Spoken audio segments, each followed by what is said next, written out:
Ben, we're back for another episode of AI and You. Are you excited about this one? Absolutely, Jeff. I look forward to this. This is the highlight of my week. It's the highlight of my month because I mean, guys, I want to brag on Ben for a little bit because he brings together some amazing folks in the data and AI space. And boy, have we got a couple of great guests for you today. One will look the same, but her name's different. But we'll address that a little bit later. Ben, if I were to ask you what has caught your attention in AI in the past couple of weeks, anything jump to mind? I think it is this. As I talk to corporations, it is this angst that is going from, "Hey, I'm so excited. What do I do?" to, and they've done a POC, and then they go, "How do I productionize this thing?" That's And right. it is really crossing that chasm is Yeah. not insignificant. I think the word you used, angst, is the right one. And folks, are you experiencing this? So, what I'd love for you to do is, first of all, introduce yourselves in the comments, whatever platform you may be watching this show on. Tell us who you are. And this is a global audience, folks. So, let's go ahead and introduce and tell us where in the world you are. John Deegan for the win out of Chicago. Welcome. So glad that you're here, Johnny D. And so today we're going to talk about the highs and lows of AI solutions, the success stories, and where it's making big impacts. So, Ben, as we get into today's topic, why don't we introduce the team to our newest guest for the program? All right, with that, Paul Byer, we are so glad that you are here today. Welcome, and from Boston, correct? You're correct, Jeff. All right. Well, we're so glad that you are here. We hear you're brand new to AI and don't know anything about it. No, it couldn't be farther from the truth. Your organization actually is pretty focused in this space from an analyst perspective. In fact, you bill yourselves as the Gartner for Gen AI. Why don't you unpack that a little bit and tell us about yourself? Sure, Jeff. Yeah, so GA Insights, we're a startup, 17 people, and we focus companies to help them get value out of this amazing technology. And it's moving so fast. We finding a lot of feedback on our AI analysts, really helping companies in a vendor agnostic way. My background's been 25 years enterprise software, and we're ahead of the curve on the thought leadership side. We've had two of our papers published in Harvard Business Review, and are spending probably have 10 to 15 meetings a week with AI leaders. That's incredible. Congratulations on those two posts. It's not an easy thing to get an HBR once, but you did it twice in 1 month. Well, there's a real thirst. I think in part of your audience here, there's a thirst to learn how to get value out of this. And it's moving so fast, and people are looking for practical application, not just speeds and feeds. That's right. That's right. Well, Regina, we're so glad that you've joined us today. We've got some history with you, and we're so glad that you have joined and to participate in this. And it's relatively early where you are, so you're really motivated. All right. So we have one more person who's part of our panel here today. So let's bring up. We couldn't get Reagan Avon, so we decided to get Reagan Bliley. So Reagan, welcome and congratulations on the new name and the new marriage. Thank you. I'm so excited to be back. This is one of my favorite topics. I've got an ML ops background, so I've been thinking about putting, machine learning into production for a long time. And so I'm really excited to talk about how the landscape has changed with Gen AI. I love that. Now, and Gen AI is such a buzzword and such a buzz phrase that runs around it. And there's so much excitement and, as Ben said earlier, angst about it. And what we're going to do today is talk about some AI solutions that have gone well and what was required. And so we're going to talk today specifically about these solutions, how they came into market, what problems they were solving inside of an organization, what the life cycle was from beginning the process into production and farther. Now, in order to do this, Reagan, you are a strong voice in all things. How do we start the conversation globally inside of an organization? Talking about governance, talking about all of these things. That's not our topic today. It doesn't mean it doesn't need to be done, but we're going to assume that foundation has been set. Yeah, absolutely. I think so we're talking about productionalizing and success stories. And I think what's so interesting about this topic is we're talking about realness, because a lot of the conversations are really high level, they're really conceptual, and people want to hear what's working, what's not working. How do we do this? How do we move out of pilot POC into something that people are using, getting value from? And so I'm excited to talk about that today. I want to touch on, if we can at some point, the first mile, last mile type of problems with AI, and really understanding and scoping these types of projects appropriately, getting out of that pilot phase and getting users to actually leverage these and measuring success. And I know we've talked about measuring ROI before, but really talking deeply about some of the hurdles that people run into as they wide scale some of these solutions. So I'm looking forward to that. Well, and having those KPIs defined on the front side helps then, of course, define the success capability or success results on the far end. And with a technology that's this buzzy and this exciting, a lot of people just jump headlong in and don't necessarily have that. Paul, we were talking before about an interesting stat of the experimental workloads that went into ChatGPT last year. Why don't you expound on that? Sure, Jeff. Yeah, our research showed last year that, so you have to remember last year, most companies budgeted for recession. And then ChatGPT hit the wave in January when it was a cheat tool. And then we saw that 95% of all the stock gains in public market in the first half were from AI stocks.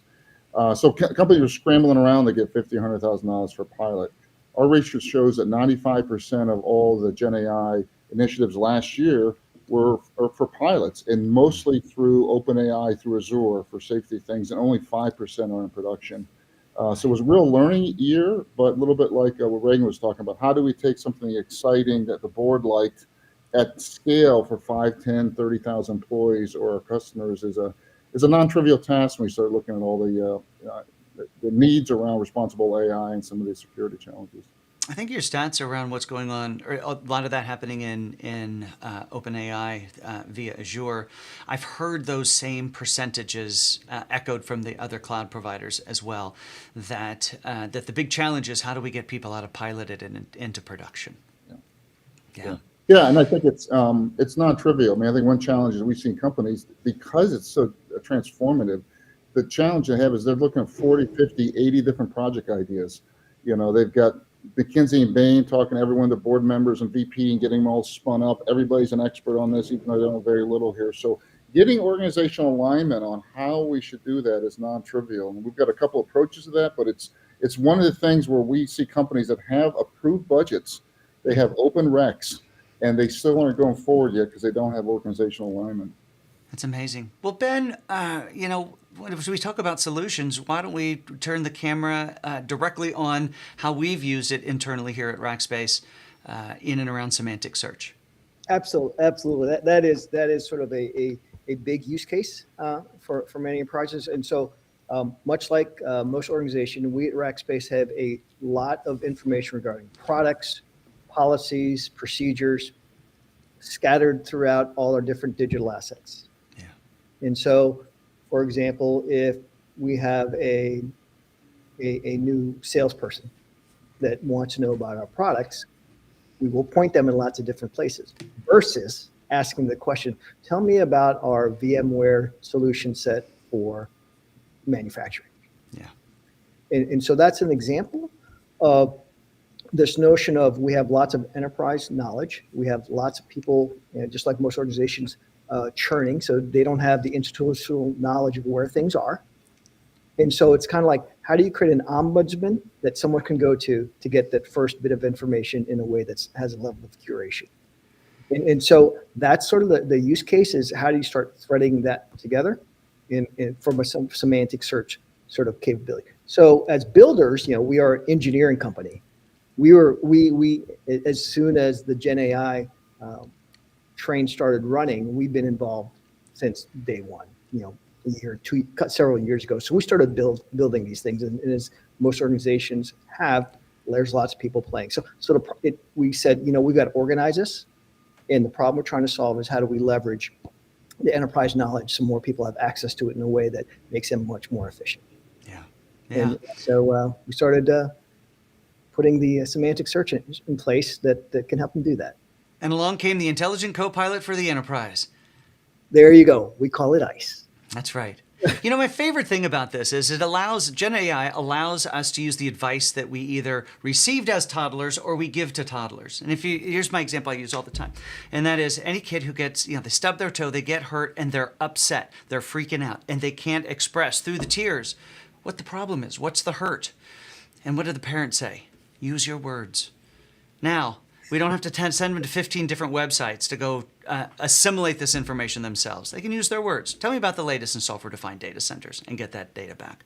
The just sort of the ease of use factor Yeah.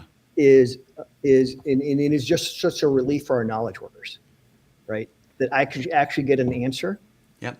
is amazing. And I can guarantee most enterprises of any scale, they have this problem. Every enterprise has this Every problem. enterprise has this problem. And if we can just get everyone just a wee bit more productive, that is amazing with the content that you have. Yeah. In a That's right. trained, with all security, all those kind of controls. It's a safe environment. Yeah. Now, Reagan, Dana asked a question, and I already said we're not going to cover, how do we do some of the base layer things, but she brings up an interesting point, and that is how do you get organizational alignment, because that's not a one and done, is it? No, definitely isn't. I think one of the critical elements, I talked about this a little bit earlier, is scoping. One of the biggest areas that I see really keeping people from moving into production and actually leveraging this is how well these systems and solutions perform. And it usually is a lack of scoping and a lack of design and a lack of that alignment up front on what decision workflows are we supporting with this solution. And that actually keeps people from moving out of the pilot phase and into production, because if you don't hit a certain threshold of performance, we don't want to move forward. And usually these things perform really well if they're kind of specifically focused or trained on very specific decision workflows. So an example I give quite often is with customer service support.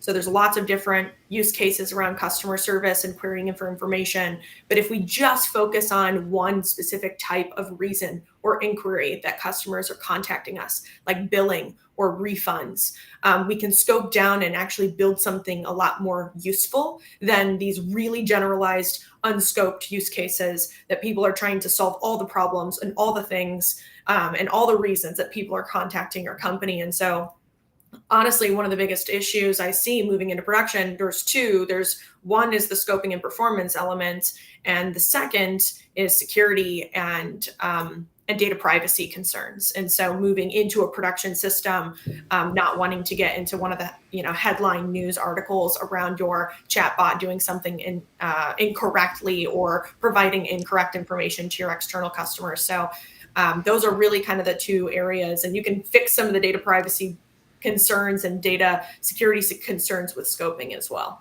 That's really good. If I could just jump on that, Yeah. Jeff, just one quick question. So as we were building, this broad notion of semantic search, right? What we found was that that you got a lot more value if you became pointed at the use cases you were putting it. Now think about it. We're creating a platform that enables specific use cases. And that's the way we're thinking about this. How do we create a platform that enables specific use cases? So for example, when you think about contracts within an enterprise, contract summary, contract management, so that if someone wanted to say, hey, I'm doing, what about this contract, which is, 300 pages long, summarize it for me, to at least start the conversation, that's huge. And so what we found is as we were talking to different user groups, every function had different kind of specific needs.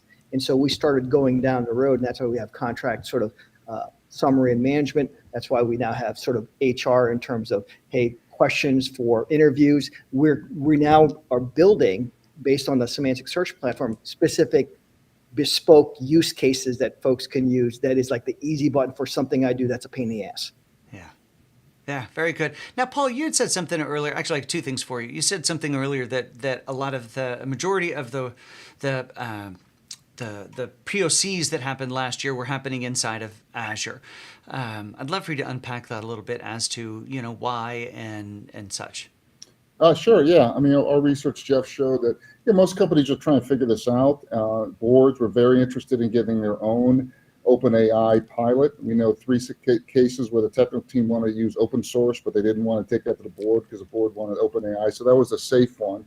Yeah. But, there's legitimate concerns about security and data governance, and that's why most companies went through that. We're experienced through Open Azure. One of the things that Microsoft's done well is identification. There's $20+ billion of lawsuits against OpenAI because they've sucked up everything in the internet, including PII information, violated terms of service from Getty and others, and broken a lot of copyright.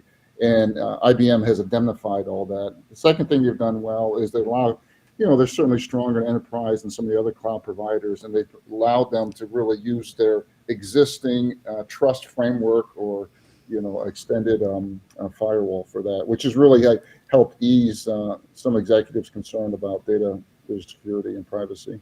Very interesting. Thanks for that. Now, we're also here to talk more about specific examples. So I believe you've brought one for us as well to talk about an AI-based solution.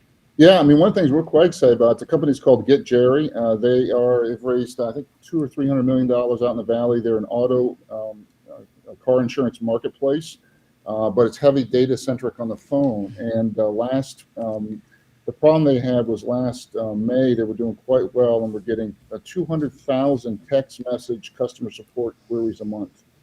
And most of those were taking them 24 to plus hours to respond to because they were building up the customer support process here.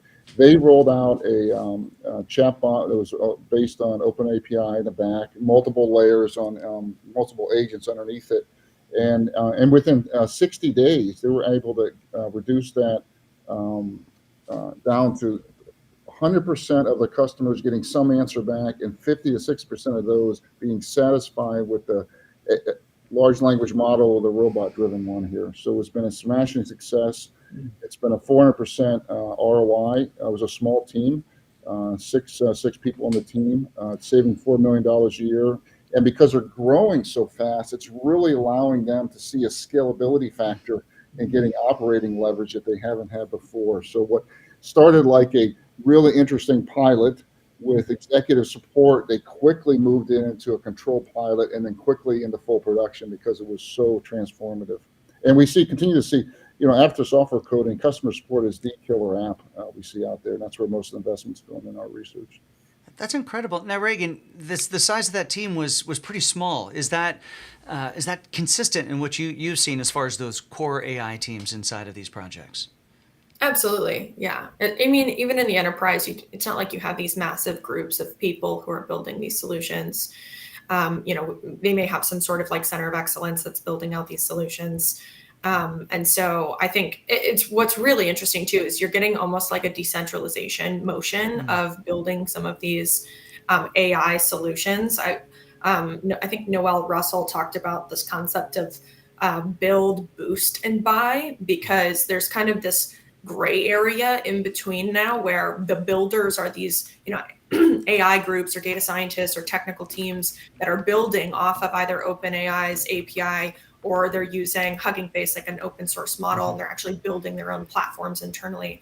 You've got this boosting motion, which is something like the Microsoft Copilot Studio, which allows people in a no-code, low-code environment to actually build out something a little more custom to them and reference their SharePoint documents and reference websites, publicly available websites. And then you've got, the buy solution where you're actually going to a third-party vendor and evaluating that, and they may be leveraging some of your data from a training perspective. So there's really kind of like a spectrum happening here where Microsoft is trying to enable a lot more people inside of the organization to kind of build their own in a low-code, no-code environment. So it's really interesting just to see how much of that is getting decentralized already.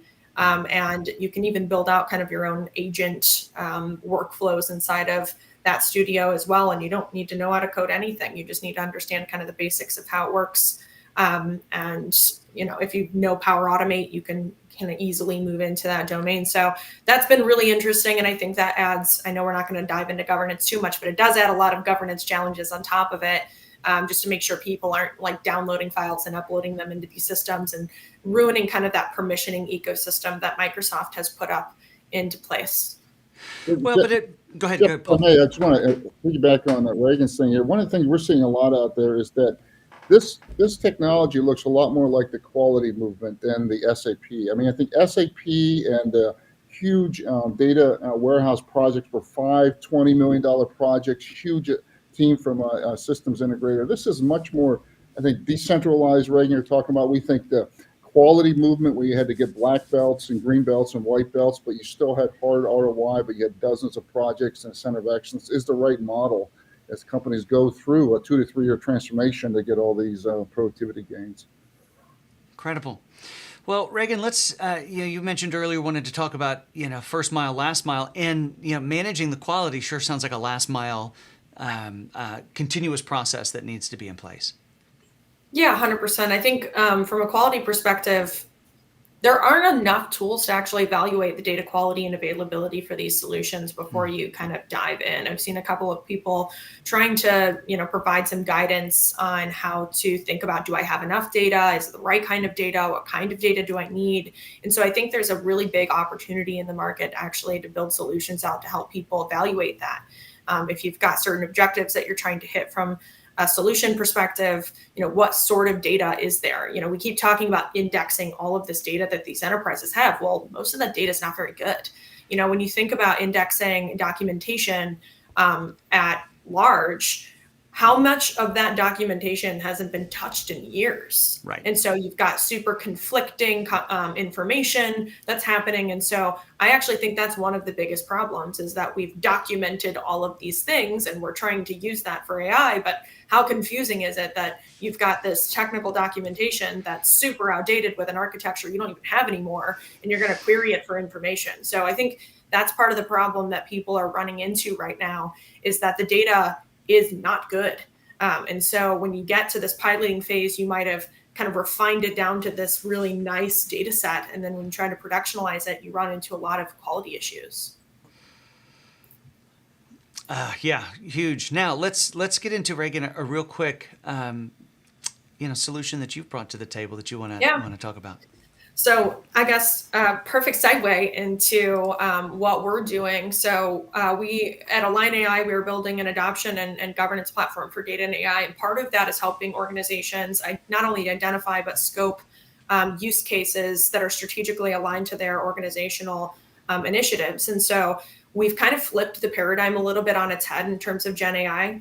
Most people are thinking about it from a querying perspective. So I am trying to extract information from another system. We're kind of using it to actually capture information about the organization and organize it in a way that's going to be useful for that organization. So instead of the user actually querying and asking it questions, the Copilot actually asks you questions and starts to extract really critical information, business strategic information, operational information, to try to gain some of the context that it needs to actually build out these use cases and identify, is this an automation use case? Is this an AI use case? Is it a Gen AI use case? What sort of risks might we be able to identify around a use case like this? How might we scope it to de-risk it? How strategically aligned is it? What sort of workflows will it support? So we have our kind of use case Copilot, is what we're calling it, inside of our platform, that actually helps non-technical users be a little more educated on how to identify those use cases and provide the business opportunities that the Copilot needs to craft them. Well, it's one of those things I think that AI does so well when you built it in that context, and that is you need to take people to that moment of the art. I call it the art of the possible. What questions can I ask? What is capable here? But when you have the machine prodding you, then it gets, they ask one question, it makes you think of 5 answers in 5 different areas. So I love that. Welcome back, Ben. Glad the interwebs are happy with you again. I paid my bill. Good man. Good man. Now, we talk about AI a lot in the context of Gen AI. And Gen AI, as we know, going to, fill in the blank, ChatGPT or, bing.com/chat and typing in a question and getting a thing back. But AI, of course, is not a new technology, and there are a lot of different ways to think about it. At Rackspace, we kind of divide things up into what we would call either a Copilot-based environment. Thank you, Microsoft, for the naming, where you've got this capability sitting next to you that you can ask questions of and enable you in doing what you do. The second is agent-based, where you have a semi-autonomous sort of tool behind the scenes that's doing work on behalf of the organization. And the example that I brought to share today is a Rackspace example, because a lot of people don't realize, that Rackspace is a home of fanatical support, and the vision is that behind the scenes there is a human who's going to answer every single question. Well, that is really not scalable, and we want to do it in the most efficient way possible. And the result is, if we look at the business outcome of what we ultimately put together, is our company on a financial model looks more like a software-based company than it does around a service company, because of the scale that we've been able to achieve by using AI ops and ML ops. So that behind the scenes, when we get a ticket, whether that ticket is system generated or whether it is user generated, up to 75% of all of those tickets are solved through a machine. Meaning they're gonna interpret that challenge, that issue, that whatever it is, and then they're going to take action on that if they've been given license to do just that and solve the problem. Some cases, you think about web servers, we need to bounce the stack, we need to do whatever, patching, all sorts of other areas. So we're able to go out and actually solve these problems without having to bring the humans in. Now that makes you think, hey, what are you doing with all the cool humans? Well, we're giving them really hard problems to solve, which is what our technical rackers want anyway. They don't want to be bouncing web servers. They want to be doing the hard, challenging things. And these types of solutions, Reagan, to your point of how do we rein in the data, how do we rein in the use cases and these sorts of things, it allows us to get pretty tight boundaries of where and how this system can operate, which has allowed us to be really quite successful with it because good boundaries are always a good thing. Paul, I'm really interested as we're getting towards the end of our time here. I'm really interested in your opinion of you've already said that 2023 was the year of try and sit on it. That's my interpretation of a POC that never goes anywhere. What does 2024 look like, even as we're now in May? I think it really varies by industry. We have a framework out there called WINS, but shows some industries like Hollywood. They had strikes last year. This is a year one. We didn't have strikes the first year of the internet or the metaverse or blockchain. So industries that are really being transformed, insurance, legal, software development, entertainment, they have business imperative to invest this year because if they don't, they're going to be the caboose in the industries. Other firms, steel manufacturing and others that are much more physical based with the value is it can wait a little bit and it'll get marginal. So that's probably the first thing. The second thing is we're seeing continued really internal alignment. Last year, there weren't a lot of AI signed leaders. That's a VP who's in charge, and the titles all over the board here. Chief Digital Officer, Chief Data Officer, a few times Chief AI Officer. But that's all changing this year. So this year is going to be in production pilots in those industries under most strain.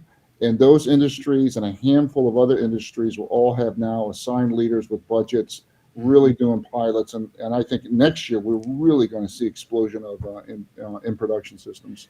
That's pretty amazing. Now, Reagan, you seem to agree with that, given the nodded head. And I allowed you to discuss the part of the thing you wanted, and that was last mile. Let's talk first mile in an AI project for a second. How does somebody, if they're thinking, I want to get on this bandwagon, how do they get after it?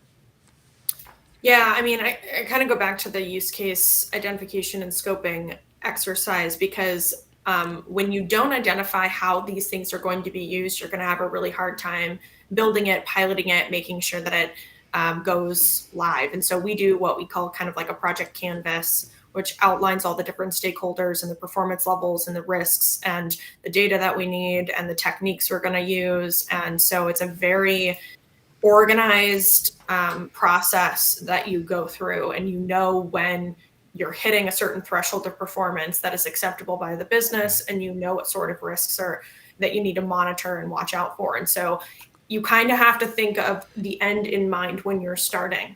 And I know that a lot of this stuff is still experimentation based. And so there's a lot of bottom up initiatives still happening. Like, what can we do? What is interesting? That is important, but it needs to be balanced with things that are more intentional. And I think we're going to start to see that more and more later this year, if not next year. Plus the industry is already establishing a ton around really good use cases that are working that you can just the fast followers can copy and start to do internally.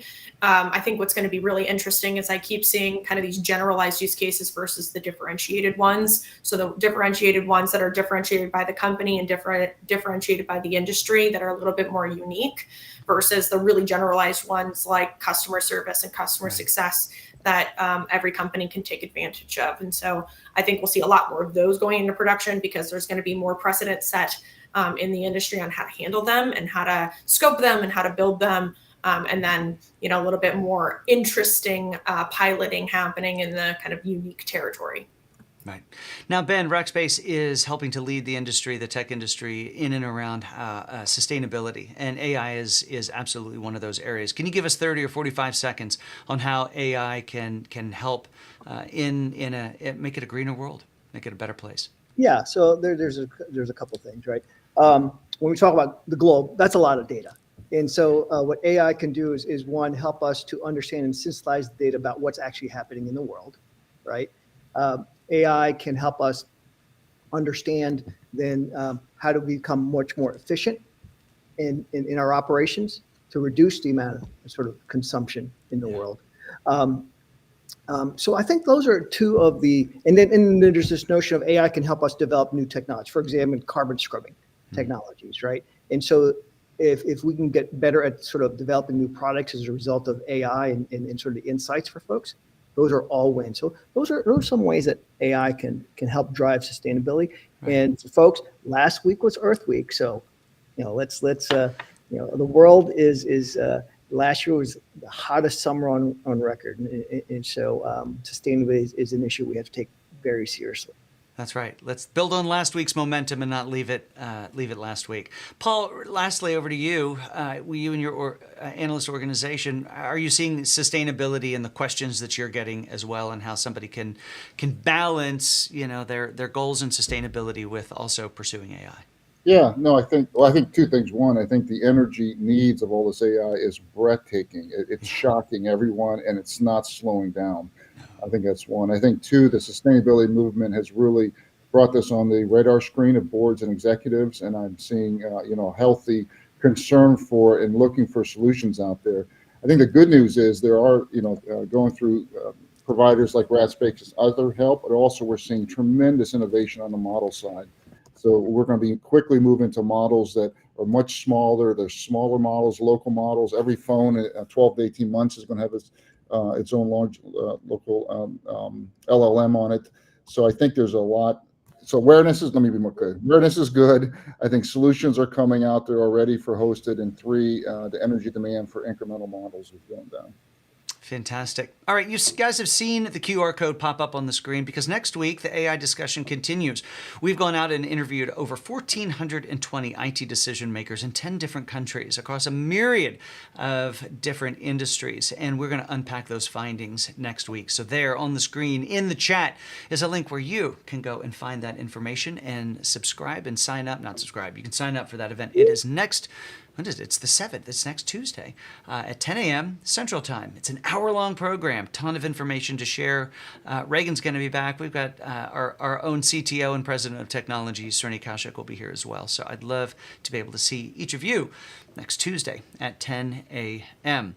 All right, we are about out of time. So what we're going to do now, folks, is bring up, how people can reach each of you and your companies. And Paul, I think we'll start with you. Let's just get a couple of seconds on your organization, what you guys do specifically, and how people can reach out.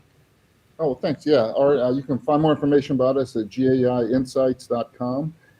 We help the assigned aid leader and their teams, as well as investors. We provide employee and executive briefings, benchmarking services, so you can understand your benchmarking, prioritization services. We also last year published the first corporate buyer's guide to large language models, 90-page report. It's been very well received as well. And then we have a big annual conference here in Boston on October 7th and 8th that is only enterprise case studies. Oh, I think I'm going to sign up for that one. Fantastic. Reagan, you are here representing a couple of different organizations, your own, and then, of course, the Women in Analytics. Why don't you tell us about both of those, please? Sure. Yeah. So as I mentioned, Align AI is an adoption and governance platform for data and AI, specifically for the enterprise. You can check out more information about us at getalignai.com. And then for Women in Analytics, we have 2 conferences coming up. One next week. I will be in Portland, Oregon next week with the team hosting an event. So if you're out there on the West Coast and you're interested in attending, it's on the 8th. And then we have one in July as well. We're about to announce our 3rd and final keynote, who is absolutely incredible. So excited for that. So definitely check us out and buy a ticket. It's in July. And it's in Columbus, Ohio. So that's our global event. There will be about 1,500 people there in attendance, all women and non-binary speakers. And so check out our topics. We have a new track for business users, AI business users. So if you're not technical and really interested in learning how to take advantage of AI, check out the track for you specifically. Fantastic. Now, Ben, we're co-workers, but you also represent CDO Magazine as an editor. Why don't you tell us about that? Yeah, CDO Magazine is the world's leading resource for CDOs globally. I think there's about several 100,000 users, readers globally. The CDO Magazine Summit is in September and will be in Cincinnati. That's one of their summits. And so we'll probably have, 700 people there, CDOs all over the globe. And we've got CDOs on our editorial board from probably 50 different countries.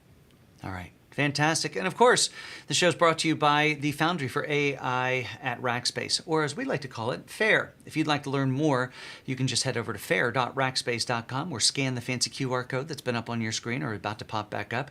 And we'd be happy to help you either identify, where you are in the journey, help come alongside of you and help you adopt AI as a force multiplier for your organization to be more efficient, more creative, and increase quality and lower errors. All the fun things that companies want.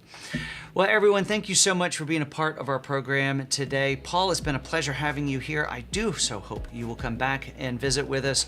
Reagan, we'll see you next week at the Big Solve Summit. Everyone, I hope to see you there. And Ben, of course, couldn't do it without you. Thank you so much. Everyone, have an amazing rest of your day, and we'll see you back on AI and You on the first Tuesday of June, whatever date that is. We'll see you there. All right. Take care, everyone.